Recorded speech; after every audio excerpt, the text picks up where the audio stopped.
Hello friends, நான் உங்கள் லக்ஷ்மி பேசுகிறேன். இப்போ ஸ்லீவ் அட்டாச் பார்க்கலாங்களா? இங்கே பாருங்கள்,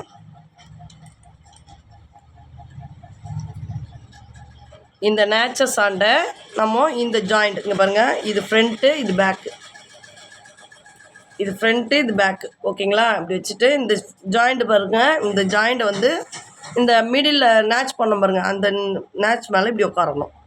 நம்ம மார்க் பண்ணியிருக்கிறோம் இல்லைங்களா, 1/2 இன்ச்சில், அதில் வந்து இது உட்காரணும். சரிங்களா? இப்படி உட்கார்ந்துட்டு இதில் எட்ஜில் போடணும். நீங்கள் டிஸ்டன்ஸில் போடக்கூடாது. சிஸ்டர், நீங்கள் யார் ஸ்லீவ் அட்டாச் பண்ணி கொடுத்தீங்கன்னு தெரியல. நீங்கள் இந்த வீடியோ கூட பார்க்கலாம். இப்படி தூக்கி நிற்கும். நீங்கள் வந்து ஸ்டிச்சு வந்து இங்கே போட்டிருக்கீங்க, இதுலேருந்து 1/2 இன்ச் உள்ளே போட்டிருக்கீங்க. அப்போ வந்து இது வந்து இப்படி தூக்கின்னு இருக்குது.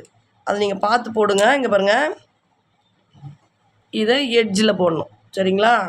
இங்கே பாருங்கள், படி தையல் மாதிரி போடணும்.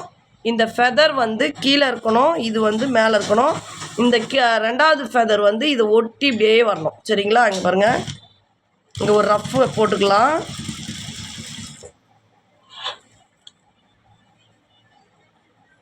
அந்த மார்க் பண்ணது மேலேயே வச்சு படி தையல் போட்டுருவாங்க. ஓகேங்களா?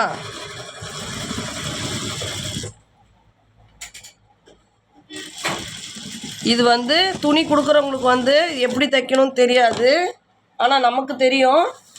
அப்போ வந்து ஒரு வேளை நம்மளுக்கு தெரிஞ்சால் வாங்குங்க, தெரியலன்னா வாங்காதீங்க. ஏன்னா வந்து பீஸை வந்து வேஸ்ட் பண்ணாதீங்க. அவங்க வந்து விலை அதிகமாக கொடுத்து வாங்கும்போது அதை வந்து நல்லா பண்ணி தருவோன்னு தான் நம்மளை நம்பி தராங்க. தெரியலன்னா தயவு செய்து தெரியலன்னு சொல்லிவிடுங்க. சரிங்களா? இங்கே பாருங்கள், மறுபடியும் ஆப்போசிட்டில் இங்கே பாருங்கள். இப்போது இங்கேருந்து அப்படி தைச்சின்னு போனோம். இப்போது மறுபடியும் பீஸ் இப்படி திருப்பி பாருங்கள், முதல்ல இப்படி தைச்சோம். சரிங்களா?